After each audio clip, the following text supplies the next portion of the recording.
Hello दोस्तों, welcome to the NEET एमर्स। आज हम स्टार्ट कर रहे हैं चैप्टर 5 का पार्ट 2। तो चलिए स्टार्ट कर रहे हैं प्रोकैरियोटिक के बारे में। भाई देखो, प्रोकैरियोटिक होता क्या? प्रोकैरियोटिक सेल्स होती हैं, प्रोकैरियोटिक ऑर्गेनिज्म भी होते हैं। ठीक है, प्रोकैरियोटिक होता क्या है समझिए इसे। प्रो का मतलब ये वर्ड आया है प्रिमिटिव से। प्रिमिटिव जो पहले वाले होते हैं ना, प्रिमिटिव। ठीक है, और कैरियो का मतलब आता है न्यूक्लियस से। किससे? न्यूक्लियस से आता है, प्रिमिटिव न्यूक्लियस। मतलब क्या हुआ कि ऐसे ऑर्गेनिज्म जिनके पास न्यूक्लियस सही सा ना हो, न्यूक्लियस बना हुआ सही से नहीं होगा, फिर धीरे धीरे वो मिच्योर होता हो गया होगा, स्टेबल होता हो गया होगा, है ना, उसमें चेंजेस आए होंगे। ठीक है, तो हम लिखते हैं organism does not have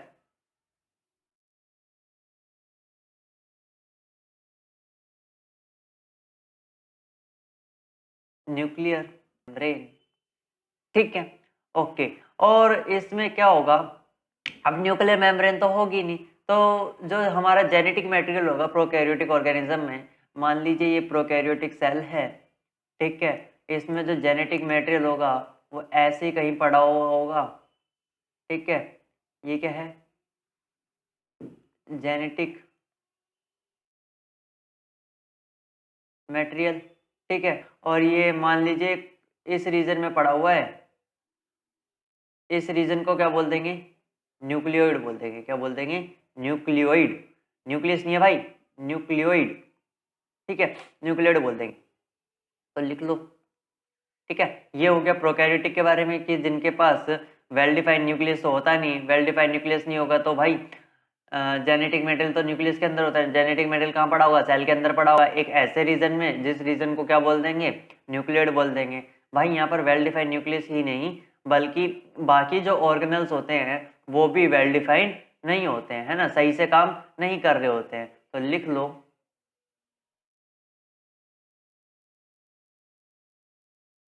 other cell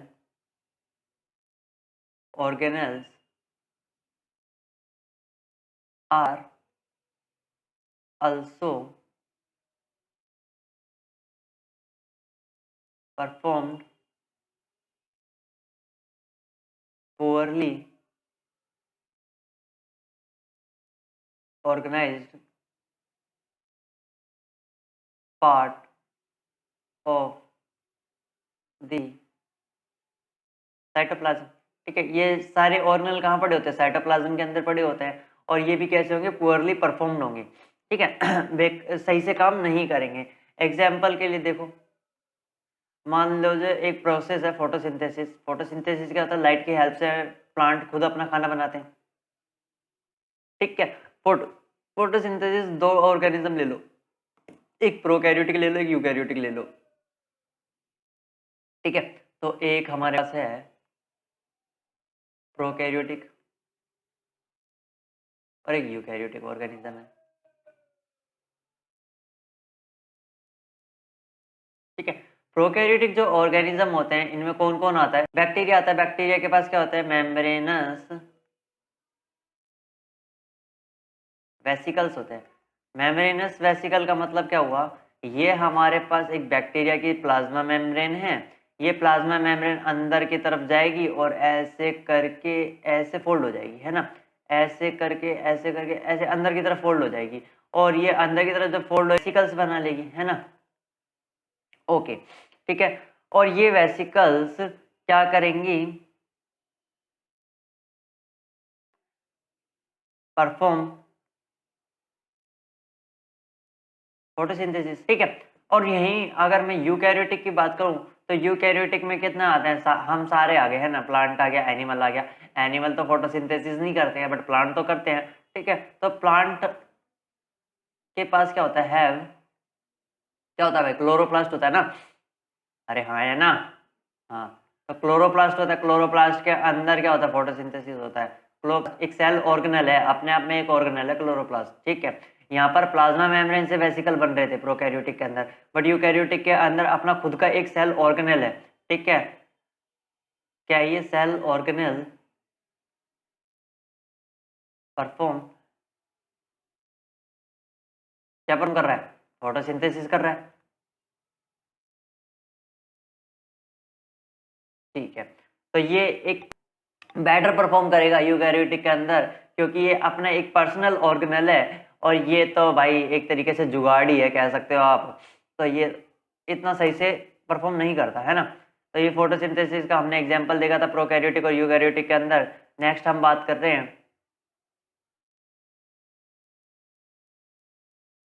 cytoplasm की। साइटोप्लाज्म क्या होता है? अगर ये एक सेल है, तो सेल के अंदर ये जितना भी फ्लूइड पड़ा हुआ है, ये जितना भी फ्लूइड है, इसी को क्या कहेंगे? साइटोप्लाज्म कहेंगे। तो लिख लो, matrix present inside the cell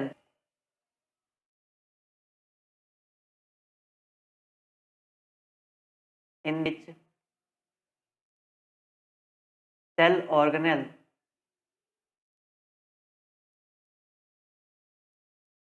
float. क्या करेंगे? फ्लोट करेंगे, मतलब तैरेंगे, है ना। सेल ऑर्गेनल इसी के अंदर पड़े रहते हैं। ये हमारा राइबोसोम हो गया। क्या हो गया? राइबोसोम। साइटोप्लाज्म के अंदर ये क्या? हाँ है। ठीक है, इसके बाद न्यूक्लियस भी बना लो। ये न्यूक्लियस हो गया। न्यूक्लियस भी साइटोप्लाज्म के अंदर ये क्या? हाँ है। ठीक है, तो ये सारे ऑर्गेनल जो हैं वो साइटोप्लाज्म के अंदर ही होते हैं, जो कि तैर रहे होते हैं इसके अंदर, है ना। ओके, यहाँ पर एक बार ही प्रोकैरियोटिक और यूकैरियोटिक को दोबारा समझते हैं कि प्रोकैरियोटिक के पास क्या क्या होता है। प्रोकैरियोटिक और यूकैरियोटिक। ठीक है, प्रोकैरियोटिक के बारे में हमें पता है, इनके पास न्यूक्लियस नहीं होता, डू नॉट हैव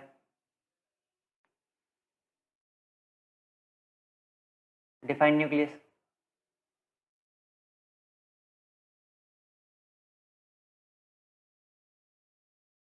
ठीक है, और इनके पास होता है हैव डिफाइंड न्यूक्लियस।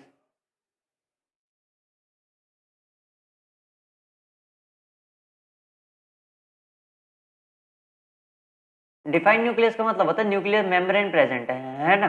ठीक है, और क्या होता है? प्रोकैरियोटिक के पास membrane bound cell organelle absent होते हैं। क्या होते हैं? मेम्ब्रेन बाउंड सेल ऑर्गेनल क्या होंगे? एब्सेंट होंगे। मेम्ब्रेन बाउंड सेल ऑर्गेनल मतलब डबल मेम्ब्रेन ऑर्गन। ये एक सेल है, ये प्लाज्मा मेम्ब्रेन है इसकी, इसके ऊपर एक और मेम्ब्रेन बना दो, डबल मेम्ब्रेन ऑर्गन है। डबल मेम्ब्रेन ऑर्गेनेल, इसी को हम क्या कह देते हैं? Membrane bound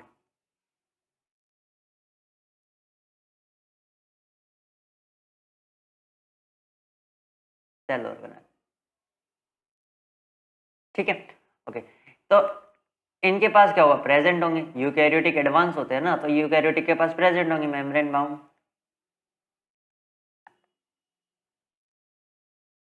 cell organelle.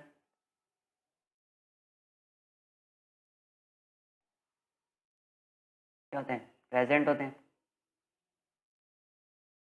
ठीक है, और क्या हो सकता है? एग्जाम्पल के लिए इनके पास एंडोप्लाज्मिक रेटिकुलम नहीं होता, एंडोप्लाज्मिक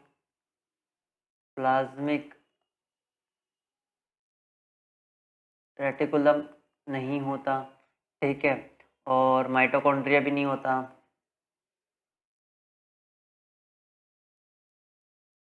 ठीक है, और अगर बात करें क्लोरोप्लास्ट भी नहीं होगा। ये सारे क्या होते हैं? मेम्ब्रेन बाउंड ऑर्गेनल होते हैं ना। तो मेम्ब्रेन बाउंड तो प्रोकैरियोटिक के अंदर नहीं होते। अगर इसके अंदर बात करें तो एग्जाम्पल में एंडोप्लाज्मिक रेटिकुलम प्रेजेंट है। ठीक है, माइटोकॉन्ड्रिया प्रेजेंट है। ठीक है, क्लोरोप्लास्ट ये भी प्रेजेंट है। ओके, चलो देखते हैं एक एक करके कि ये सेल ऑर्गेनल होते क्या है ना। अभी ये जो हमने मेम्ब्रेन माउंट सेल ऑर्गेनल के बारे में पढ़ा कि ये होते क्या हैं, तो लिखिए सेल ऑर्गेनल्स। ठीक है, सेल ऑर्गेनल में पहला कौन है?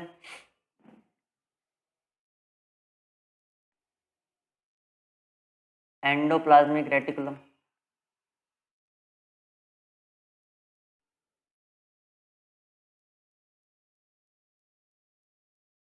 ठीक है, एंडोप्लाज्मिक रेटिकुलम क्या करता है? ये फॉर्म ए नेटवर्क सिस्टम। क्या करता है? Form a network system. Network system किस तरीके से बनाता है, समझो इसे थोड़ा सा। मान लीजिए ये आपकी सेल थी। ओके, मान लीजिए ये सेल का न्यूक्लियस है। क्या है? न्यूक्लियस। ठीक है, न्यूक्लियस के बाहर की ये आउटर मेम्ब्रेन, डबल मेम्ब्रेन होता है न्यूक्लियस। ठीक है, न्यूक्लियस के बाहर की जो मेम्ब्रेन होती है, आउटर मेम्ब्रेन होती है, ये अपने आप को फोल्ड करने स्टार्ट करती है बाहर की तरफ, और जब फोल्ड करेगी तो ये ऐसा कुछ स्ट्रक्चर बनाती है। ठीक है, ये फोल्ड करके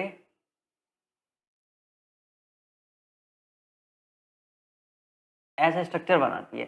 ठीक है, ये स्ट्रक्चर बना तो लिया, इस स्ट्रक्चर को हम क्या बोलेंगे?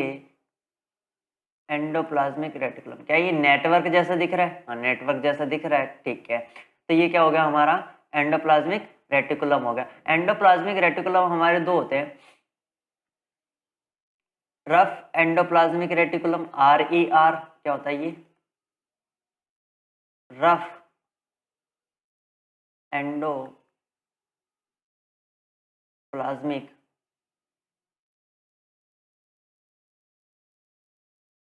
रेटिकुलम।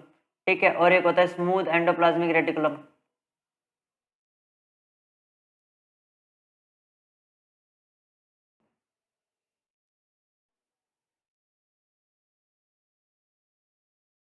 Smooth endoplasmic reticulum. ठीक है, rough endoplasmic reticulum, smooth endoplasmic reticulum, इन दोनों का काम अलग अलग होता है। रफ एंडोप्लाज्मिक रेटिकुलम क्या करता है? प्रोटीन बनाता है। क्या कराता है? प्रोटीन सिंथेसिस कराता है। हमारी बॉडी के अंदर प्रोटीन सिंथेसिस कौन करा रहा था? राइबोसोम करा रहा था ना। तो देखो रफ एंडोप्लाज्मिक रेटिकुलम क्या होता है। अगर ये मेरा एंडोप्लाज्मिक रेटिकुलम है और इसके ऊपर मैं ऐसे राइबोसोम प्रेजेंट कर दूं, ये रेड कलर के राइबोसोम है। ठीक है, ऐसे राइबोसोम प्रेजेंट कर दूं तो ये वाला पोर्शन क्या कहलाएगा? रफ एंडोप्लाज्मिक रेटिकुलम, है ना। ठीक है, तो ये राइबोसोम है। ये क्या है? राइबोसोम, जो क्या करते हैं? प्रोटीन बनाते हैं। तो रफ एंडोप्लाज्मिक रेटिकुलम का क्या काम होगा? प्रोटीन सिंथेसिस का होगा। ठीक है, और स्मूथ एंडोप्लाज्मिक रेटिकुलम क्या बनाता है? लिपिड बनाता है। क्या बनाता है? लिपिड और फैट मॉलिक्यूल सिंथेसिस करता है। ठीक है, अच्छा, ये वाला जो एंडोप्लाज्मिक रेटिकुलम है, इस पे कोई राइबोसोम प्रेजेंट है क्या? नहीं प्रेजेंट है। इसलिए ये जो वाला राइबोसोम, सॉरी, ये वाला जो एंडोप्लाज्मिक रेटिकुलम है, ये क्या होगा हमारा? Smooth endoplasmic reticulum. ठीक है, जिस पे राइबोसोम एब्सेंट होते हैं। इसका काम क्या होता है स्मूथ एंडोप्लाज्मिक रेटिकुलम का? लिपिड बनाना या फैट मॉलिक्यूल बनाना। ठीक है, और ये दोनों क्या करते हैं? Rough endoplasmic reticulum, smooth endoplasmic reticulum help in formation of cell membrane. क्या बनाने में हेल्प करेंगे? सेल मेम्ब्रेन बनाने में हेल्प करेंगे। ठीक है, और उस प्रोसेस को क्या कहते हैं? दिस फिनोमेना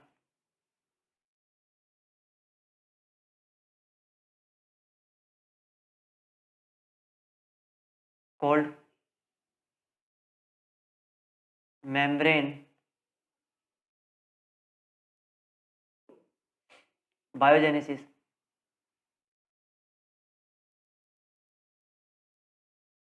मेम्ब्रेन बायोजेनेसिस कह देंगे उसे। ठीक है, ओके। नेक्स्ट देखते हैं प्लाज्मिक रेटिकुलम प्रोटीन और लिपिड बना रहे हैं, ये फंक्शन एज अ किस तरीके से काम करते हैं, एज एंजाइम की तरह काम करेंगे। प्रोटीन किसकी तरह काम करेगा, एंजाइम की तरह काम करेगा, और लिपिड किसकी तरह काम करेगा, हार्मोन की तरह काम करेगा। किसकी तरह काम करेगा, हार्मोन की तरह काम करेगा। एंजाइम क्या होते हैं, एंजाइम वो होते हैं जो हमारी रेट ऑफ रिएक्शन को बढ़ा देते हैं। कोई भी अगर रिएक्शन 2 मिनट में 2 घंटे में हो रही है तो उसको वो 1 मिनट के अंदर कराने की क्षमता रखते हैं, ठीक है। तो एंजाइम वो होते हैं, है ना। तो प्रोटीन फंक्शन किसकी तरह करेंगे, एंजाइम की तरह करेंगे। कौन से प्रोटीन, जो एंडोप्लाज्मिक रेटिकुलम के अंदर बन रहे हैं। लिपिड किसकी तरह काम करेंगे, हार्मोन की तरह काम करेंगे, ठीक है। और हमारा एंडोप्लाज्मिक रेटिकुलम क्या करता है, transport of material.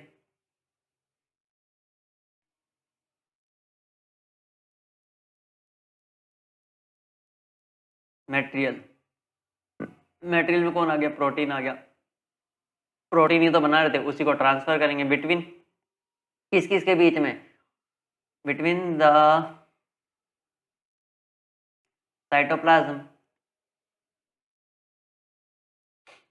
And nucleus के बीच में। ये इसके कहने का मतलब क्या है, मान लीजिए एक न्यूक्लियस है ना। न्यूक्लियस की मेम्ब्रेन, जो आउटर मेम्ब्रेन होती है, उससे क्या बना हुआ है, एंडोप्लाज्मिक रेटिकुलम बना हुआ है।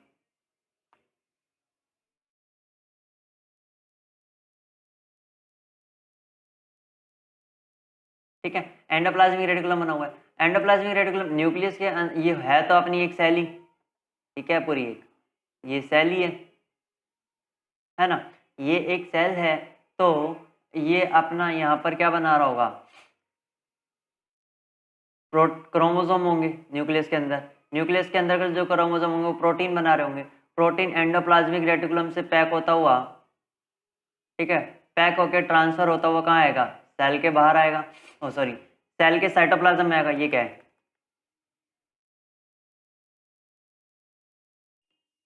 साइटोप्लाज्म में आएगा, ठीक है। क्या है, समझिए, ये न्यूक्लियस है, ये एंडोप्लाज्मिक रेटिकुलम है, और ये हमारी पूरी सेल है, ठीक है। ये न्यूक्लियस के अंदर जो क्रोमोसोम है वो प्रोटीन बनाएगा, और वो प्रोटीन कहाँ आएगा, एंडोप्लाज्मिक रेटिकुलम में आएगा। एंडोप्लाज्मिक रेटिकुलम से ट्रांसफर होता हुआ कहाँ आएगा, साइटोप्लाज्म के अंदर आएगा, है ना। तो ठीक है, ये किस तरीके से काम कर रहा है, एक तरीके से ट्रांसपोर्ट का काम कर रहा है। कौन, एंडोप्लाज्मिक रेटिकुलम। यही बात हमने यहाँ ऊपर लिखी है। नेक्स्ट बात हम क्या लिख सकते हैं, नेक्स्ट पॉइंट हम क्या लिख सकते हैं, also work cytoplasmic framework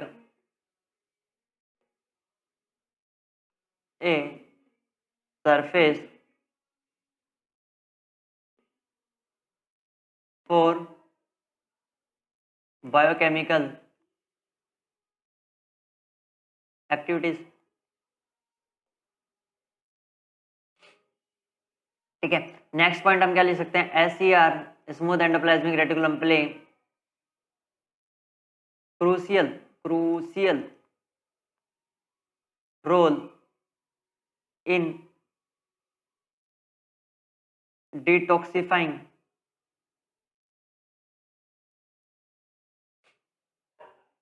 poison of body, poison and drugs, ठीक है। जो भी हम दवाइयाँ वगैरह खाते हैं, ठीक है, उन सबको डिटॉक्स मतलब एक्सक्रीट आउट कर देगा एक तरीके से बॉडी से। एक्सक्रीट आउट कराने का काम कौन करेगा, स्मूथ एंडोप्लाज्मिक रेटिकुलम करता है। कौन करता है भाई, स्मूथ एंडोप्लाज्मिक रेटिकुलम करता है, ठीक है।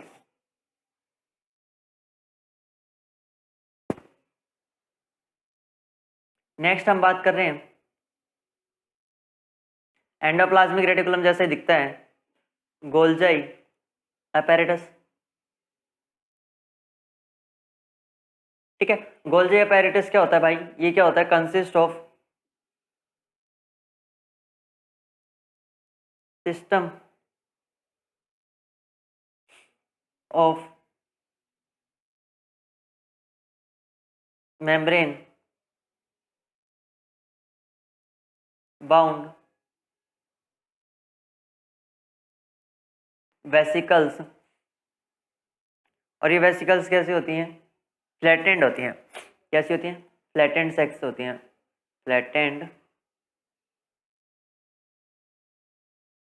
सेक्स, ठीक है, ओके। और ये अरेंज होती हैं, arranged parallel to each other.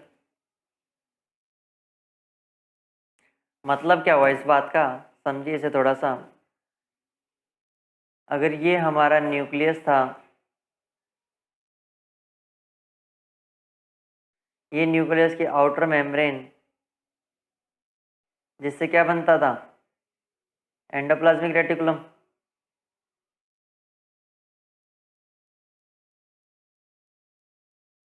ये क्या है? एंडोप्लाज्मिक रेटिकुलम, ठीक है। इसी के पास हमारा क्या बनता है?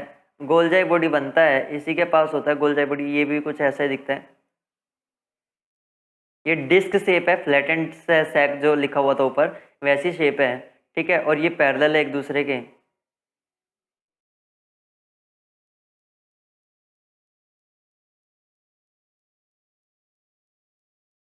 ठीक है। ये जो पैरेलल, ये जो डिस्क बनाई है इसको क्या कहते हैं? सिस्टर्नी कहते हैं, याद रखना। क्या कहते हैं? सिस्टर्नी। पूरे को क्या कह देंगे? गोल्जाई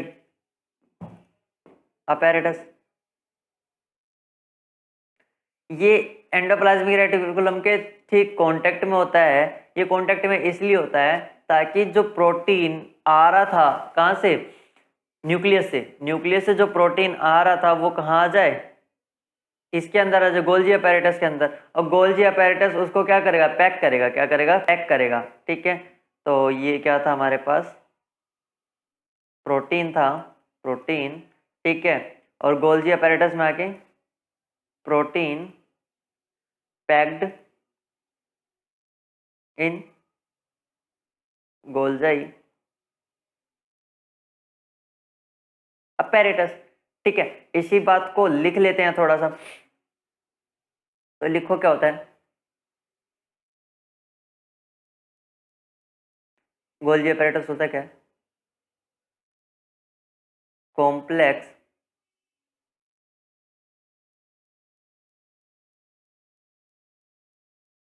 cellular membrane system endoplasmic reticulum is और डिस्पैच्ड, मतलब दोनों का मतलब पैकिंग करना होता है। Dispatched to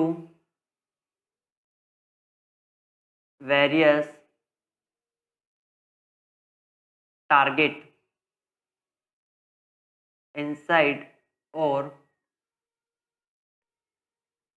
outside the cell through Golgi apparatus, ठीक है। ये जो प्रोटीन यहाँ से पैक होके आ रहा था यहाँ और ज़्यादा पैक होगा, पैक होने के बाद ये कहाँ चला जाएगा? सेल के अंदर चला जाएगा। सेल बना लूँ क्या? चलो बना ही लेते हैं। ये हमारी क्या थी? सेल थी। ये पूरी सेल है हमारे पास, है ना। तो ये पैक होके कहाँ आएगा? बाहर आ जाएगा, सेल के साइटोप्लाज्म में आ जाएगा, है ना। ठीक है, ये हो गया, ओके। नेक्स्ट लिखो, फंक्शन क्या होते हैं? गोल्जी अपैरेटस के फंक्शन क्या होते हैं? ये क्या करेगा? स्टोरेज करेगा, ठीक है। मॉडिफिकेशन करेगा, जो यहाँ से प्रोटीन बन के आ रहा था उसको यहाँ गोल्जी अपैरेटस क्या करेगा? मॉडिफाई करेगा, ठीक है। एंड पैकेजिंग करेगा,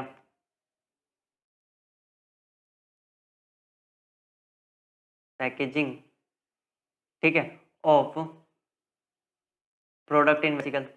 किसकी फॉर्म में? वेसिकल्स की फॉर्म में। वेसिकल क्या होता है? एक सर्कल होता है ना। प्रोडक्ट इन किस में? वेसिकल्स की फॉर्म में पैक्ट करेगा। और क्या करता है? अगर ये हमारा गोल्जी अपैरेटस है, ये क्या है? गोल्जी अपैरेटस है, तो ये क्या करेगा? सिंपल शुगर को,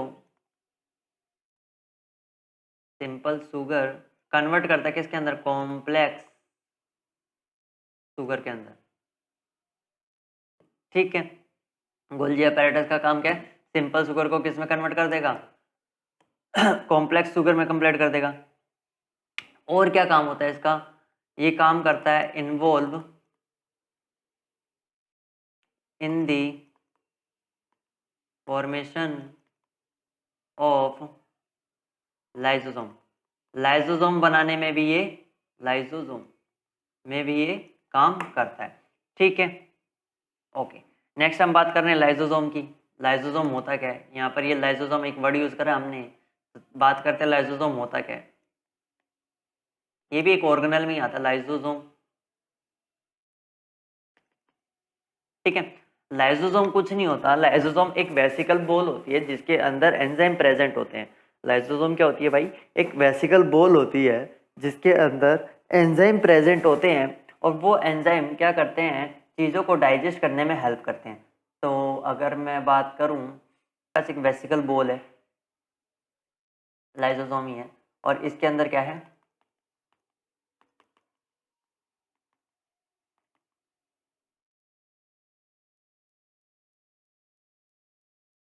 filled with digestive enzyme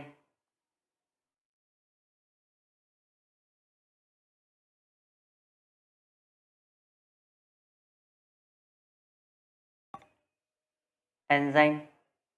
ठीक है, और ये एंजाइम कौन से एंजाइम है भाई, किसने बनाए थे, ये एंडोप्लाज्मिक रेटिकुलम ने बनाए थे, जो made by rough endoplasmic reticulum.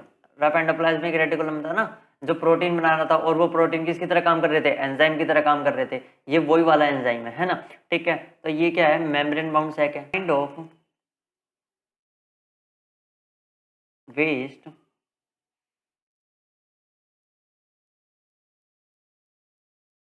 Disposal system of cell. These help to keep the cell clean by digesting any foreign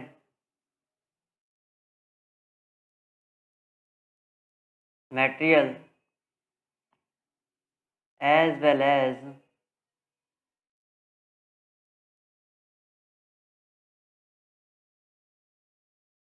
worm out cell organelle। ठीक है, ओके। नेक्स्ट हम क्या कर रहे हैं, ये और क्या करेगा, डाइजेस्ट करेगा किसको, और किसको डाइजेस्ट करेगा, बैक्टीरिया को कर सकता है। और कॉम्प्लेक्स को कर सकता है, कॉम्प्लेक्स को सिंपल में कन्वर्ट कर सकता है, complex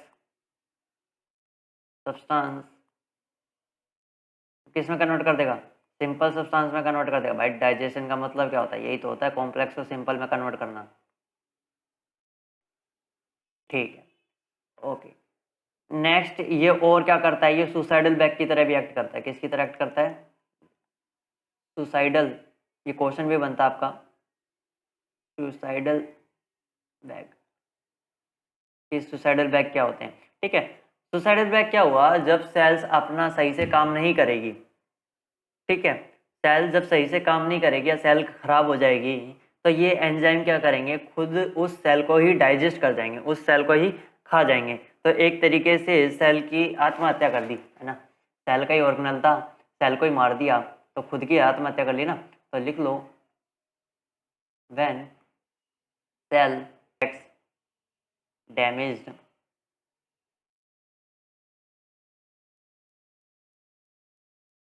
may burst and the enzyme digest there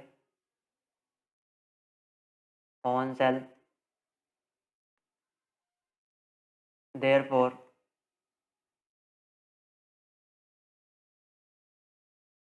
lysosome are also known as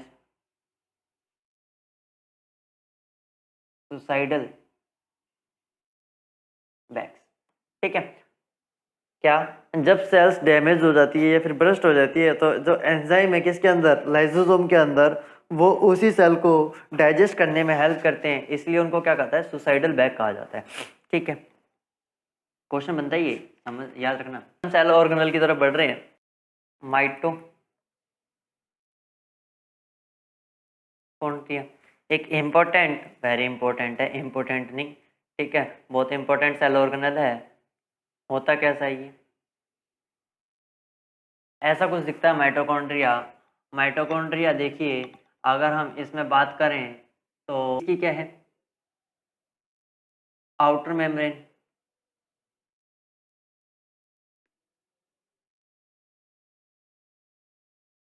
ठीक है, और ये अंदर वाली कौन सी है, ये जो अंदर जो आपको फोल्ड करके दिख रही है, ये है इनर मेम्ब्रेन। दो मेम्ब्रेन होगी ना इसके पास, तो ये कहाँ मिलेगा, यूकैरियोटिक के अंदर, है ना। आउटर मेम्ब्रेन कैसी होती है, इसकी पोरस होती है, मतलब इसके छेद होते हैं, पोरस होती है, कैसी होती है, पोरस होती है, छेद होते हैं, ठीक है। और इनर मेम्ब्रेन क्या होती है, दिख रहा है आपको, अंदर की तरफ फोल्ड है, जो कि सरफेस एरिया बढ़ाने का काम कर रही है, तो लिख लो deeply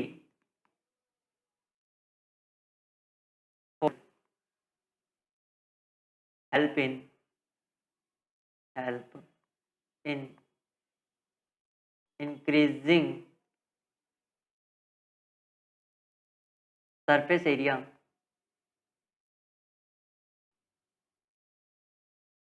for ATP generation. ATP generation करने मतलब एटीपी बनाती है भाई माइटोकॉन्ड्रिया, याद रखना, एटीपी जनरेशन बनाने के लिए सरफेस एरिया बढ़ाती है, और सरफेस एरिया कौन बढ़ा रहा है, इनर मेम्ब्रेन, है ना, जनरेटिंग केमिकल रिएक्शन। ठीक है, ओके।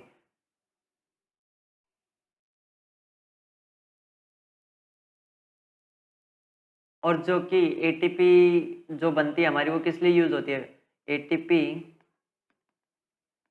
विच इज, जो भी हम फिजिकल एक्टिविटी करते हैं, चलना, खेलना, कूदना, भागना, हगना, ये सब क्या है, फिजिकल एक्टिविटीज है, और ये किसकी वजह से हो रही है, एटीपी की वजह से हो रही है, जो कि कहाँ से मिलती है, एटीपी एक तरीके से एनर्जी है, वो कहाँ से मिलती है हमें, माइटोकॉन्ड्रिया से मिलती है। तो ATP which is used for physical activity, okay. ATP की फुल फॉर्म क्या होती है, एडिनोसाइन, एडिनोसाइन ट्राइफॉस्फेट, ट्राइफॉस्फेट, ठीक है। एडिनोसाइन ट्राइफॉस्फेट होती है, ये क्या होती है, energy currency, energy currency of the cell, cell की एनर्जी करेंसी होती है, ठीक है। क्वेश्चन बनता है ये, energy currency of the cell किसे कहते हैं, एटीपी को कहते हैं। एटीपी क्या होती है, energy currency of the cell, कौन बनाता है, माइटोकॉन्ड्रिया बनाता है, ठीक है। और माइटोकॉन्ड्रिया का क्या काम होता है, इसके पास भाई खुद का डीएनए होता है, it have their own DNA and ribosome, ठीक है, खुद का डीएनए और राइबोसोम होता है, ये बात याद रखना, ये इंपॉर्टेंट है। 9th क्लास में तो पता नहीं काम आए ना आए, पर आगे फ्यूचर में हायर क्लास में बहुत ज़्यादा काम आएगी, ठीक है। नेक्स्ट हम ऑर्गन की बात कर रहे हैं, ऑर्गेनल की बात कर रहे हैं, प्लास्टिड। प्लास्टिड कहाँ प्रेजेंट होगा भाई, प्लास्टिड कहाँ प्रेजेंट होगा? ये सिर्फ प्लांट सेल में प्रेजेंट होगा, तो लिख लो present only in plant cell. Plant cell के अंदर प्रेजेंट होगा, ठीक है। प्लास्टिड के अंदर आता कौन कौन है? क्लोरोप्लास्ट आता है, क्रोमोप्लास्ट आता है और ल्यूकोप्लास्ट आता है। तो लिखें, इसके अंदर आता है पहले क्रोमोप्लास्ट,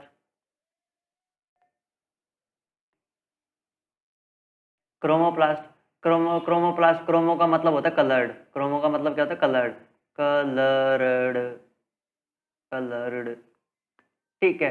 ओके, अगर क्लोरोफिल है उसके अंदर, क्या? अगर क्लोरोफिल प्रेजेंट है, क्लोरोफिल प्रेजेंट है, तो उसको हम क्या बोल देंगे?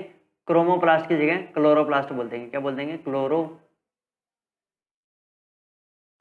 बोल देंगे, ठीक है। और क्लोरोप्लास्ट किस लिए काम आता है?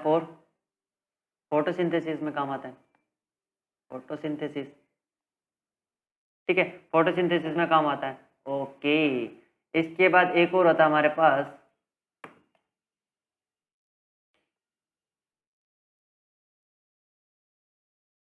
लिकोप्लास्ट, ठीक है।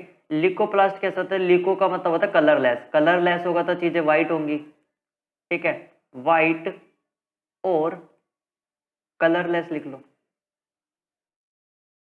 ठीक है, वाइट और कलरलेस होता है। ये क्या करता है? ये स्टोर करता है, स्टोर ऑयल, ऑयल को स्टोर करेगा, और किसको स्टोर करेगा? प्रोटीन ग्रेन्यूल्स को कर लेगा, इससे ज्यादा और क्या कर लेगा? प्रोटीन ग्रेन्यूल्स, है ना, इन सबको क्या करता है? स्टोर करके रखता है, ठीक है। एक बार क्लोरोप्लास्ट देख लो, क्लोरोप्लास्ट कैसा दिखता है। हमारे पास क्लोरोप्लास्ट है, क्या है भाई? क्लोरोप्लास्ट है, ये क्लोरोप्लास्ट लिख लें यहाँ, क्लोरोप्लास्ट, ठीक है। ये हमारे पास क्लोरोप्लास्ट है, ये क्लोरोप्लास्ट की आउटर मेम्ब्रेन, और ये इनर मेम्ब्रेन है, और ये कैसी है? आउटर मेम्ब्रेन है।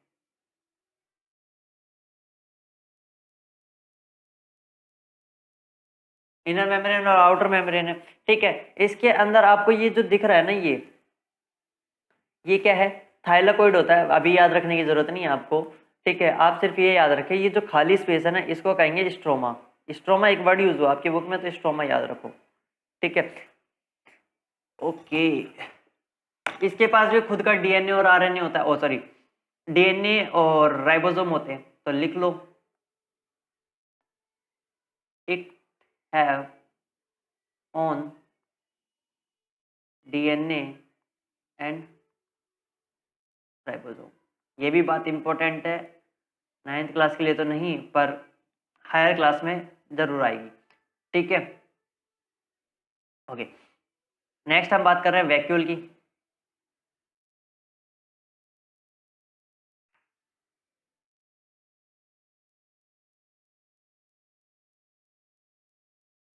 ठीक है, वैक्यूल क्या है?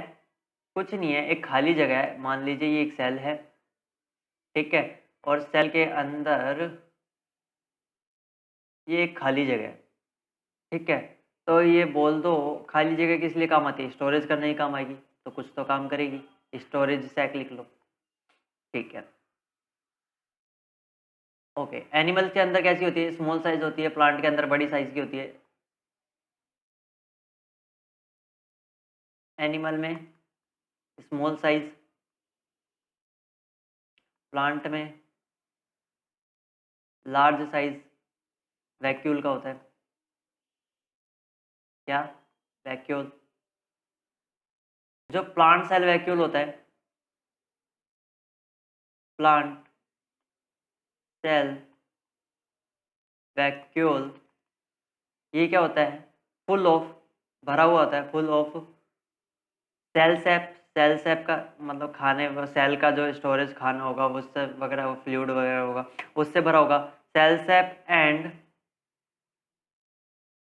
Provide turgidity. टर्जिडिटी, टर्जिडिटी क्या होता है? ये अगर फूल जाएगा प्लाज्मा मेम्ब्रेन से टच हो जाएगी, ठीक है।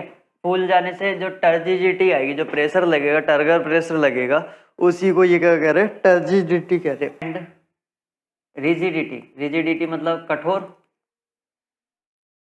To cell. और क्या क्या स्टोर करता है ये, लिख लो। स्टोर क्या क्या करेगा, store substance like amino acid, amino acid, ठीक है। और क्या कर सकता है, शुगर कर सकता है, ठीक है। और क्या कर सकता है, ऑर्गेनिक एसिड कर सकता है, ठीक है। और क्या कर सकता है, प्रोटीन कर सकता है।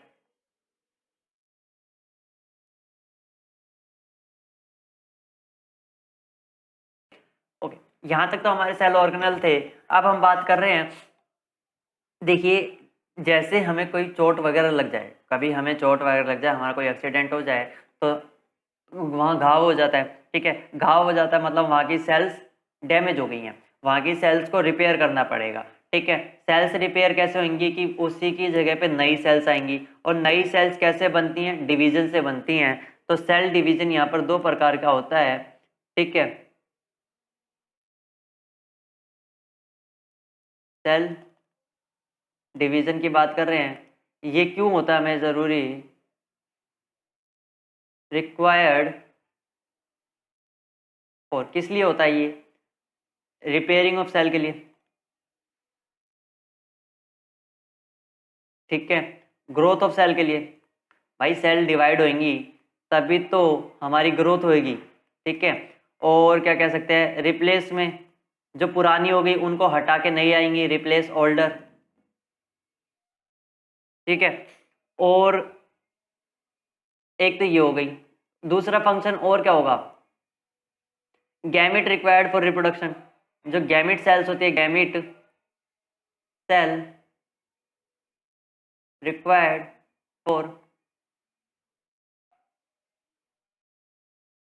रिप्रोडक्शन, ठीक है।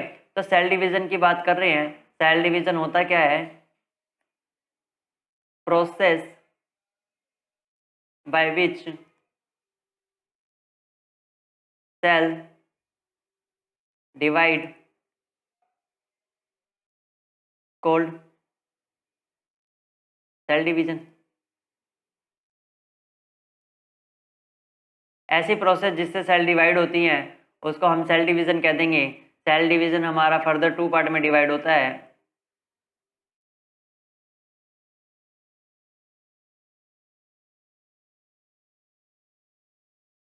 सेल डिवीजन के माइटोसिस, मियोसिस,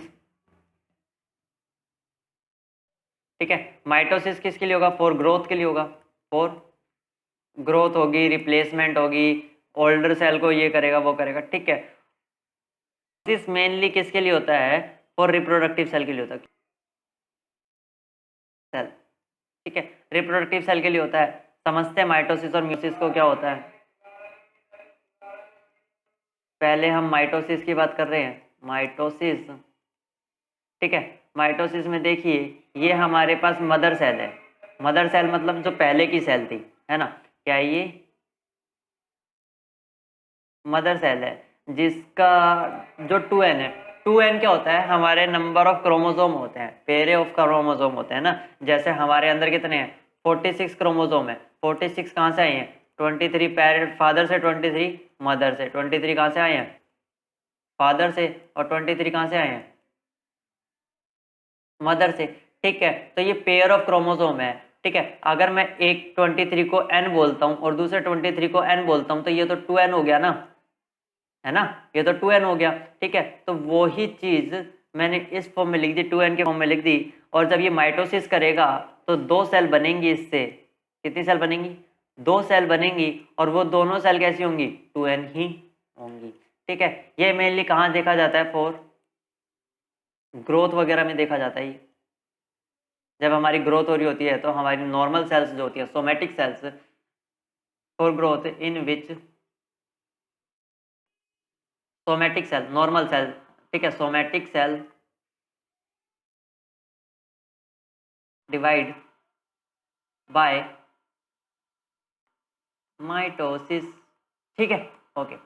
नेक्स्ट हम बात कर रहे हैं मियोसिस। ठीक है, मियोसिस में क्या होता है कि ये हमारे पास मदर सेल है जो कि 2n है। ठीक है, मदर सेल से 2 सेल बनेंगी जो कि n होंगी, फिर इन दोनों सेल से 2 सेल और बनेंगी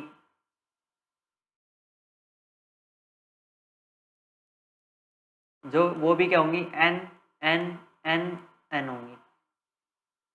ठीक है, तो ये प्रोसेस क्या होगी, मियोसिस हो गई, और ये किस में देखी जाती है, for gamete formation. Gamete formation में देखी जाती है in which gamete cells, gamete cells मतलब स्पर्म हो गया, ओवम हो गया, है ना, gamete cell divide by meiosis. किससे होती है, मियोसिस से होती है। लिख लो ये मियोसिस क्या होता है, स्पेसिफिक सेल, स्पेसिफिक सेल मतलब गैमेट सेल, वो स्पेशल होती है हमारे में, of reproductive organ, reproductive organ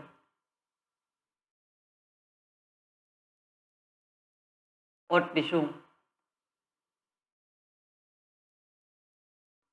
in animal और plant divide two form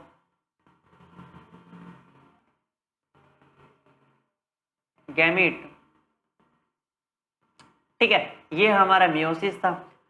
meiosis किस लिए काम आता है, रिप्रोडक्टिव सेल बनाने के लिए काम आता है। रिप्रोडक्टिव सेल कौन कौन सी होती है, गैमेट, गैमेट की अगर मैं बात करूं तो गैमेट एक हमारा स्पर्म होता है, ठीक है, एक ओवम होता है, ये स्पर्म मेल के अंदर होता है, ओवम फीमेल के अंदर होता है। ये गैमेट सेल्स होती है, ये मियोसिस के थ्रू बनती हैं। ठीक है, माइटोसिस के थ्रू हमारे हाथ पैर, ठीक है, जे जहाँ की भी सेल्स होंगी ये सारी माइटोसिस के थ्रू होंगी, क्योंकि यहीं की सेल डैमेज होती है और रिपेयर हो रही होती है। ठीक है, मियोसिस के एंड के साथ ही हमारा चैप्टर समाप्त होता है। ठीक है, मिलते हैं नेक्स्ट चैप्टर में नई वीडियो के साथ, तब तक हंसते खेलते पढ़ते रहें।